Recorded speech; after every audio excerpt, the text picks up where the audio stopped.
Welcome everyone, my name is Aenne and it's time to journey into upcoming indie games on my wish list after playing their demo. I will cover upcoming life sim, farming sims, and hybrid games with elements of life and farming.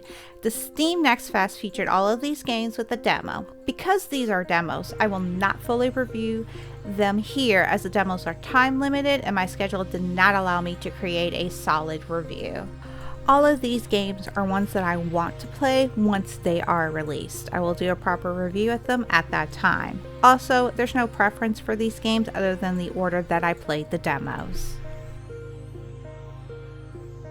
Before we begin, remember to like and subscribe if you enjoy my video. Now, let's get started. The first on the list is My Time at Sandrock. My channel has covered this game before. A link to that video is in the upper right hand corner. While the developers are still waiting to hear back about the certificates needed for early access on Steam, they released a story demo. The developer promised about 4 hours to explore the region and other early game mechanics. There was no relationships, workshop upgrades, skill trees, dungeons, farmings, and decorations for your home in the story demo. I loved My Time at Portia, and Sandrock will suppress Portia's love long term in my eyes. The critical difference is the game's performance.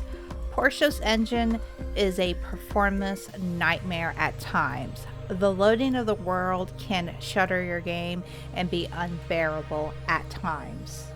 Nevertheless, My Time at Portia is a good game. The reason why it isn't a great game is because of those issues with the performance. Sandrock seems to have resolved that issue. There appears to be more loading time before the world actually populates onto your screen, which could be why. Again, this is a demo, and until the game goes into at least early access, I don't want to confirm the performance until that time. Otherwise, the desert's a great backdrop. That surprised me as I'm not a fan of deserts. I love greener landscapes, but the desert isn't green. What an odd thing to say. But Sandrock does engaging color palettes to make it less desert in the town and on the outskirts of it. Now, there is a desert, but it isn't a complete desert surrounding. The introduction to the world is excellent. The quests and tutorials are done well. The characters are all shapes and sizes. Plus, it is nice to see a woman in charge of the town while the mayor is away.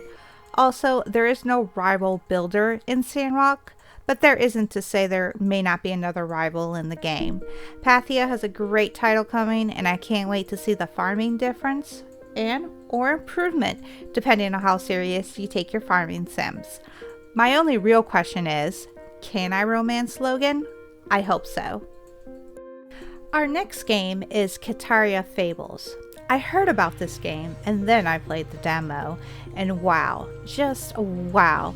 I love RPGs and I love farming sims, and this game combines both into an adorable, cute hybrid of all the genres I love to play with a world filled with animals. The world looks straight out of a JRPG, similar to the Tales of series. Add the farming, action RPG, crafting, and dungeons to the mix. I am ready to play this game. Hopefully, early access will be here soon.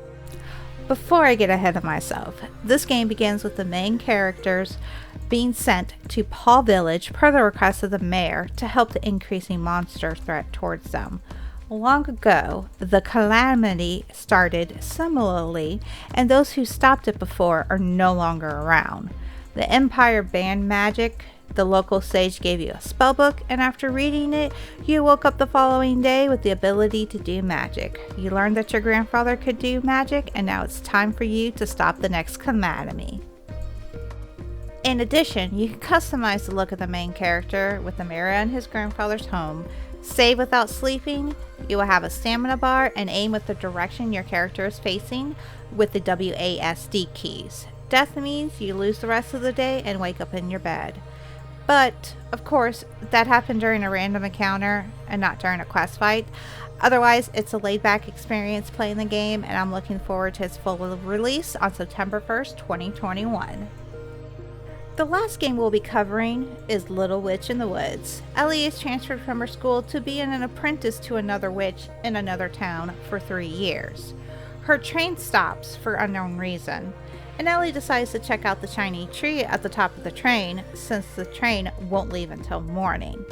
Ellie finds a tree and a witch's house while exploring.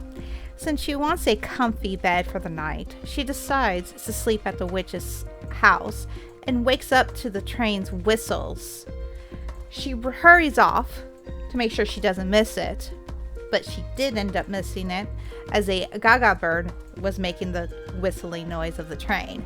Ellie is excited to remain and find a town now to explore in this forest. Did I mention Ellie has a talking hat as well? Your book is your primary source of information and will fill up as you find animals and plants. You can catch animals and insects with your net. There are wandering cats that may spend the day with you. A traditional brewing of your potion is a game mechanic, and yes, you must read the steps in your book to correctly brew that potion.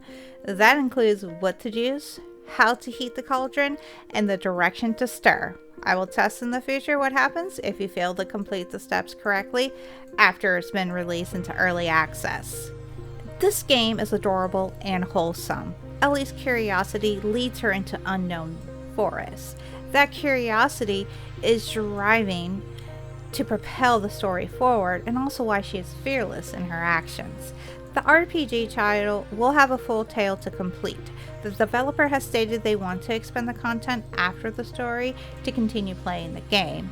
I struggled with the keyboard layout as it isn't a traditional keys used for movement and action, but it fits the game.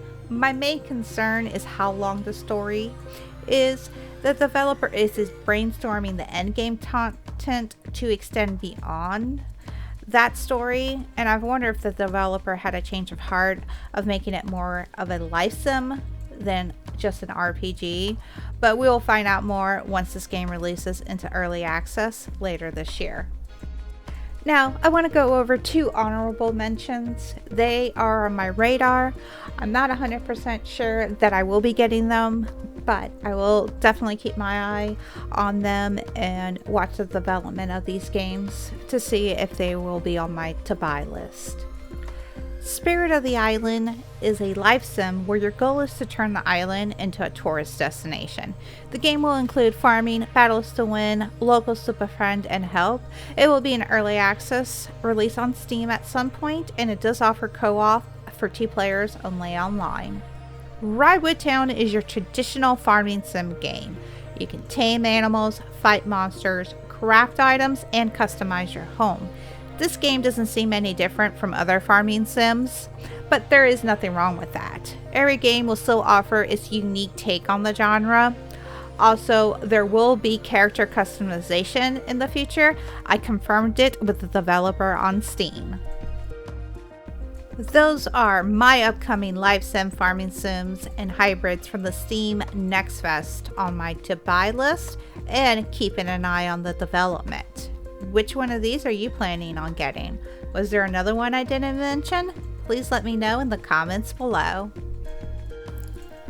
Please remember to like and subscribe if you enjoyed this video and want to see more from me. Thanks for watching. I'll see you on our next journey.